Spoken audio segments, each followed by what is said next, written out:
Hi, Caroline Hart of Kent Life Coach. I'm here today with the lovely Sarah Weller of the Weller Way because I'm just doing a series of videos about my collaborative connections. So people that I work with because they have skills that I don't. So as a coach, I love working with emotions and helping people desensitize any over-exaggerated emotional triggers they might have, and helping people to feel the way they want to feel so they can do what they want to do and generally live a happier, more fulfilled life. But there are areas that I don't have as much knowledge in and skills in as Sarah does. So things like family dynamics, young people and anxiety, parenting skills, these are all areas that are Sarah's expertise. And if a client came to me and wanted support with things like that, I may well suggest that perhaps speaking to somebody like Sarah may support them. And that may be in a complementary way to me. So it might be that I'll support them with the emotional stuff in the areas that I work, and then Sarah will support them in other areas, or it may be instead of me. Because there is, one coach can do all. And I think it's really important to find the person that's right for you as a client. And that's why I've got my collaborative connections. So I'm going to introduce you to Sarah and let Sarah tell you a bit about her and her work so that you recognise the choices that you've got when you're looking to work with somebody. So Sarah, share with us, what do you do? So I'm Sarah Weller of the Weller Way. I'm a family relationship and parenting coach, and I specialise in helping families communicate more effectively. Yes. And I've heard feedback from people that have worked with you and heard great things about you. So it's really nice to be able to share that. So how do you do that? How do you help families? I do it very bespokely. I don't have your bronze, silver and gold packages like a lot of coaches. I work really bespokely, which can be a few sessions. It could be quite a lot of sessions. It's just led by the client. So I see parents and just parents sometimes, or I could see parents separately and then young people separately and then bring it all back together again, sort of more mediation type of work. It's completely different for every client, or I could just see a young person on their own. If they were struggling with school refusal or something like that, I could help them. And you also work with young people with anxiety, I believe. I do. That stemmed from a lot of the work I was doing at the homeless hostel where I worked, and I still work occasionally. Obviously a lot of homeless people run high levels of anxiety. So my grounding with working with young people came from that. But I still work, and I think NLP can be hugely powerful in shifting anxiety, but also lots of other things like hypnotherapy, IEMT, and that's why I would refer to you, Caroline. And so as you said, a lot of us have specific skills, and it's nice to find people that we can refer and trust to. Yeah, definitely. So you mentioned that you work with young people with anxiety, but also I know we've spoken about understanding of different behaviour diagnoses and reasons so that parents can understand actually why children are doing the behaviours that they're doing and not take it personally, because sometimes parents can be, I know I've spoken to people and they're really upset by the behaviours their children are demonstrating and feel quite hurt. But you can really help in this area as well, I understand. I can recognise symptoms of many diagnoses, having worked in the mental health sector and supported young people with ADHD, autism, ADD and ODD particularly.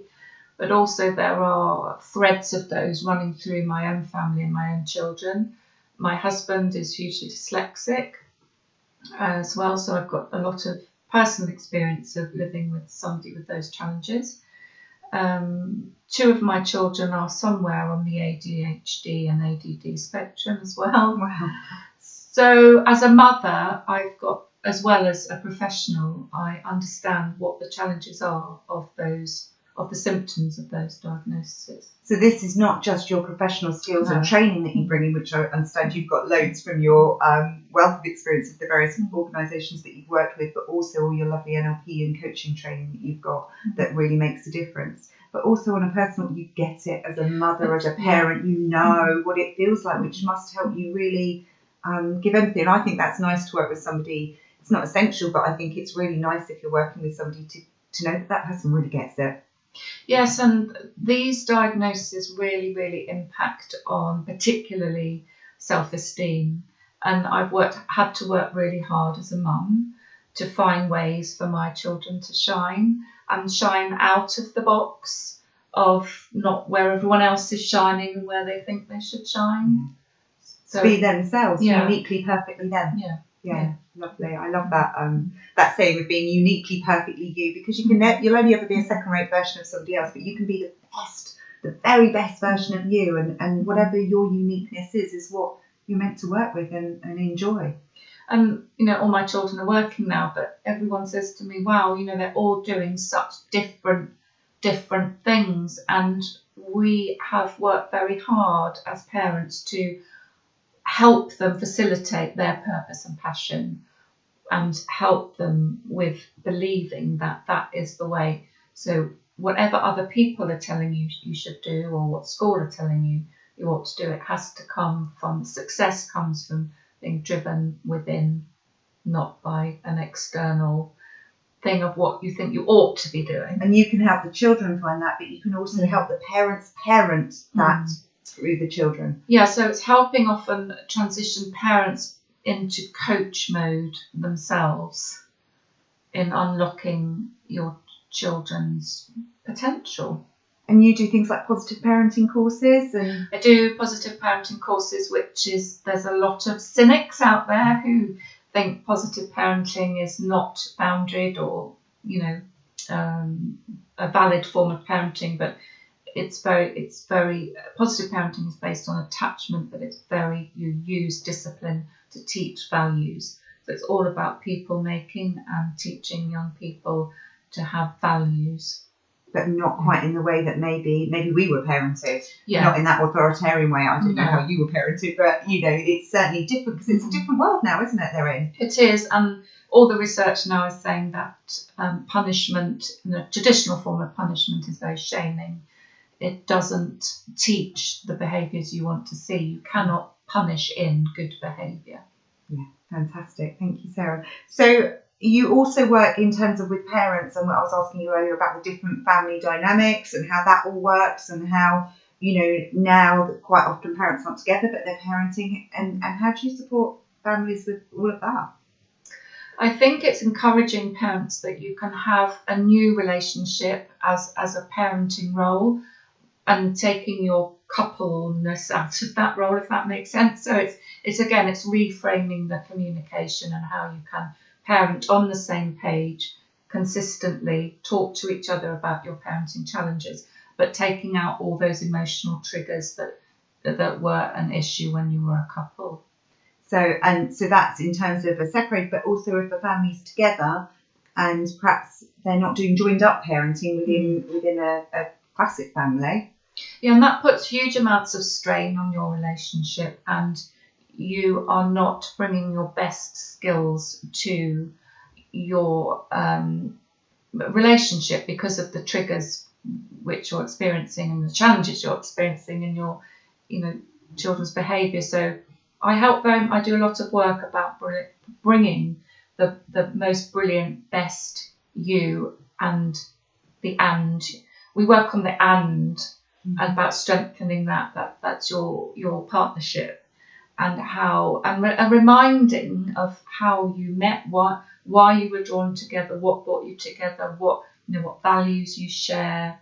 And so we do a lot of relationship strengthening work within that. So what I'm hearing in terms of how you work, not only do you help young people grow and evolve effectively, you help parents support young people in growing and evolving effectively, and you also actually help relationships, whether it's the parents' relationship or the parents' relationship with the child, that all the relationships within a family dynamic, you can offer support and help people get along better, understand each other better, and be happier in terms of how they're functioning. Children, it's not about being the best parent you can be, it's about being the best person that you can be. And children want the best of you. Mm-hmm. And often with our lives being so busy and stressful, they get the worst of you, and it's how we can bring back those best resources and support you. And sometimes remember them ourselves. Sometimes we get so washed along with life and all the busyness that actually we almost lose ourselves in it. And sometimes coaching is a great way to just spend some time to check in and remember who you are. Remember, you know, what you've got as a human being, and actually stop and look for the good stuff, because we spend so much time, don't we, looking for, oh, we're not good enough, we're not this, we're not that, we're not that. But actually, yes, you might not be those things, but what are you? And what do you have to offer? Because you will have loads of skills, you'll have loads of brilliance to bring to your family relationships, your personal relationships, and to yourself. And it's just the same in the workplace. If you were finding you had a role which you were finding quite overwhelming in the workplace, you wouldn't think twice about saying yes to business coaching or personal development work. And it's just the same. There's no shame or guilt attached to seeking some help, just to understand your family dynamics and what works best and what doesn't, and switch it up. Definitely. And actually, that's something that quite often people say to me is, oh, but I should be able to do it. I should be able to do it myself. And it's really interesting, isn't it? Most of us drive a car or use public transport. We should be able to walk there ourselves. But we don't, because that would be silly, because it would take a lot longer and be a lot more effort. So in the same way, you know, why wouldn't you use a coach or somebody to support you? And like you say, in business, nobody questions it. People have business coaches all the time. People have training departments. It's expected. So why wouldn't we have that in the team that is family? And within a family, you know, if we've got 2 children and we're in a partnership, we've got 4 brains working very, very differently. So through the NLP, I can bring some changes in once, you know, we can work out how each person's brain works. Wow, that's interesting stuff. Thank you, Sarah. So how do people find you? Where do they track you down? If they, you know, listening to this, they think, oh, Sarah's just the girl for me. My website's the best place to find me and learn more about how I work and what I do, and it's thewellaway.co.uk. Brilliant. Thank you, Sarah. Thank you so much for your time today and for sharing this on the video. Oh, thanks so much, Cameron. Thank you.